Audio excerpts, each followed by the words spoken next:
What's up guys, to the another video. My name is Zeeshan and you are watching EditTech। काफ़ी देर से मुझे यार लोग कह रहे थे कि यार पीसी बिल्ड्स पे आप वीडियो नहीं बना रहे, मतलब पीसी बिल्ड के टॉपिक पे कोई हमें कोई सजेस्ट करें यार कि आजकल क्या हमें 25,000 के अंदर या कोई भी किसी भी कैटेगरी के अंदर जो है ना क्या स्पेसिफिकेशन या क्या चीज़ें जो है ना वो अवेलेबल हो सकती है, हमें क्या लेना चाहिए।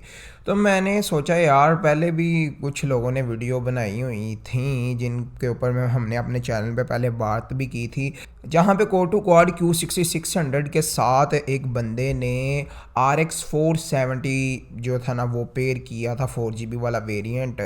तो मुझे नहीं पता उस बंदे को क्या सूझी एंड उसने कोर टू क्वाड के साथ RX 470 पेयर किया है। मैंने कहा यार कि इससे पहले के मतलब लोग जो है वो और दूसरों की वीडियोस देख के पीसी बिल्ड करवाना शुरू हो जाएं। मुझे पता सारे लोग ऐसे नहीं हैं, लेकिन कुछ लोग होते हैं जिनको यार इतना नहीं पता होता, लेकिन वो जो है ना देखा देखी वीडियोस बनाना शुरू हो जाते हैं। उन्हें लगता है शायद हम कर सकते हैं, लेकिन यार उन्हें बस उनका भी कोई कसूर नहीं है, उन्हें भी इस फील्ड के बारे में बस होता है ना, बंदे को शौक आ जाता है कि चलो यार हम भी स्टार्ट करते हैं। लेकिन फिर वो इसी शो की वजह से कुछ लोगों के पैसे ज़ाया हो जाते हैं जो कि उनकी वीडियो देखकर पीसी बिल्ड करवा लेते हैं, क्योंकि वो एक ओवरऑल बैलेंस्ड सिस्टम नहीं होता। एंड वो यही कहते हैं कि यार हमें लैगिनेस क्यों हो रही है, गेम हमारा स्मूथ एक्सपीरियंस नहीं है, हमें क्यों गेम्स के अंदर लैग देखने को मिल रहा है। मैंने सोचा कि अगर किसी व्यूअर ने किसी ऐसे बंदे की वीडियो देख ली हुई है तो अगर वो वाकई उसकी वो पीसी बिल्ड करवाने वाला हुआ तो मैं भी यार वीडियो अपलोड कर लेता हूँ। क्या पता उसकी नज़रों में मेरी भी वीडियो आ जाए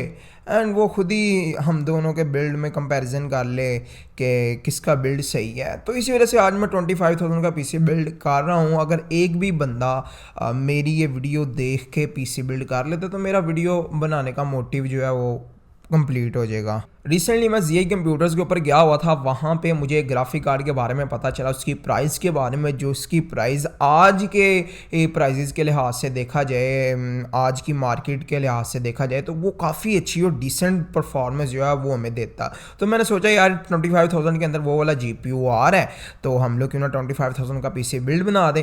तो 25,000 के पीसी बिल्ड के अंदर सबसे पहले हम लोग अभी फ़िलहाल मैं तुम लोगों को GPU भी बताता हूँ, लेकिन CPU की अगर हम लोग बात करें तो CPU के अंदर मैंने चूज़ किया है इंटेल की तरफ से आने वाला उनका i5-2400।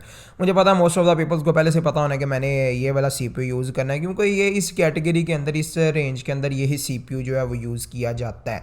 4 कोर्स एंड 4 थ्रेड्स का CPU है। बेस क्लॉक जो है इसके 3.1 गीगाहर्ट्ज़ है एंड जो बूस्ट क्लॉक है वो 3.4 गीगाहर्ट्ज़ है। 95 वाट की TDP है इसकी एंड उसके अलावा 6 MB की इसके अंदर कैशे मिलती है। और ज़्यादा इसकी मैं फर्दर डिटेल में जाऊँगा नहीं, ऑब्वियसली काफ़ी पुराना प्रोसेसर है and most of the viewers को पता ही होगा कि ये प्रोसेसर किस तरह का है। तो जो मदरबोर्ड मैं चूज़ कर रहा हूँ वो है ASUS की तरफ से आने वाला उनका H61ME मदरबोर्ड।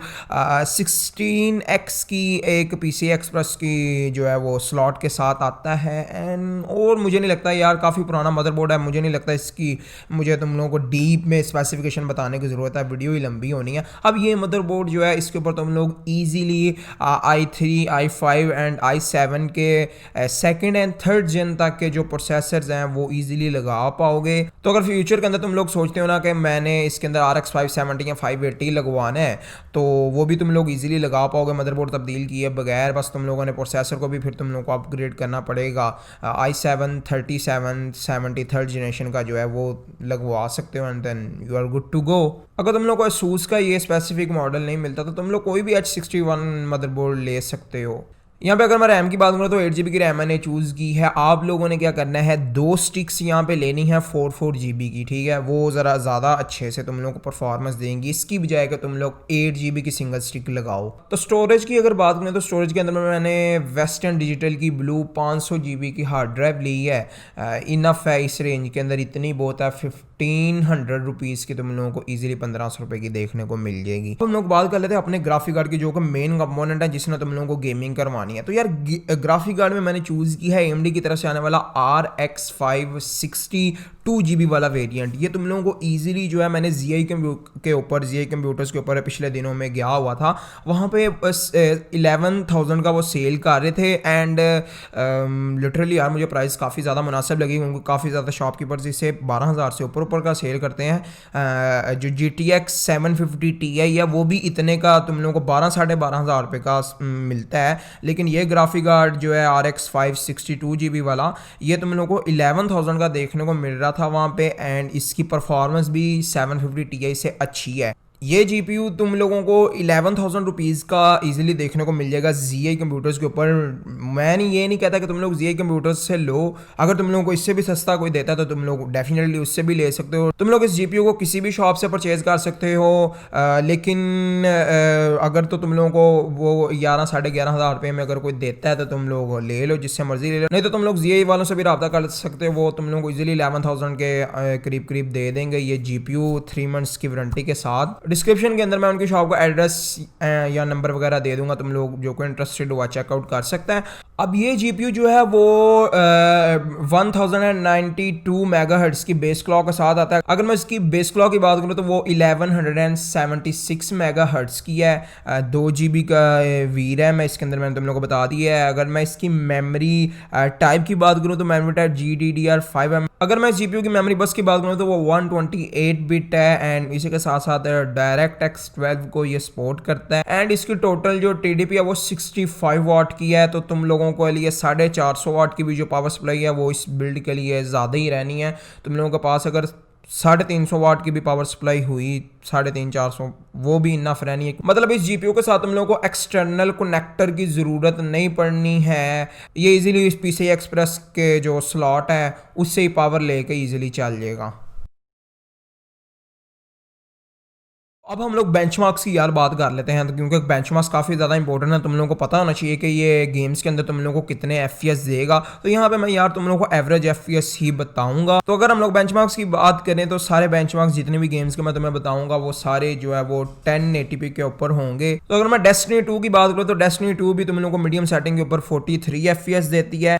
अगर मैं यहाँ पे असैसिन्स क्रीड ओरिजिन की बात करूँ जो कि काफ़ी ज़्यादा हाई लेवल की गेम है, वो तुम लोगों को तकरीबन मीडियम सेटिंग्स के ऊपर देती है 44 FPS का एवरेज। फोर्टनाइट में हाई सेटिंग्स के ऊपर तुम लोगों को तकरीबन 54 FPS देखने को मिलते हैं हाई सेटिंग्स के ऊपर। लेकिन यार ये जो बेंचमार्क है ना फोर्टनाइट के, ये ज़रा पहले के बेंचमार्क्स हैं, मतलब काफ़ी पहले के। तो अब तो काफ़ी ज़्यादा अपडेट्स वगैरह आ गई हैं, फोर्टनाइट का मैप भी बहुत ज़्यादा अपडेट हो चुका है, काफ़ी ज़्यादा वो हैवी मैप हो चुका है। तो तुम लोग वो लो सेटिंग्स के ऊपर जो तुम लोगों के व्यूइंग डिस्टेंस है उसको हाई करके बाकी सारी सेटिंग्स लो करके ईजिली तुम लोग 40 FPS से ऊपर ही ईजिली अचीव कर सकते हो। बैटलफील्ड 1 में तुम लोगों को अल्ट्रा सेटिंग्स के ऊपर 46 FPS देखने को मिलते हैं, जो कि यार काफी सही चीज है। अगर मैं यहाँ पे मेरी और तुम सबकी फेवरेट गेम GTA 5 की बात करूँ तो GTA 5 के ऊपर तुम लोगों को वेरी हाई सेटिंग्स के ऊपर 1080p ऑफ कोर्स तकरीबन 44 FPS देखने को मिलते हैं। रेम्बो 6 सीज की बात करूँ तो रेम्बो 6 सीज में तुम लोगों को अल्ट्रा सेटिंग्स के ऊपर 61 FPS का एवरेज देखने को मिलते हैं।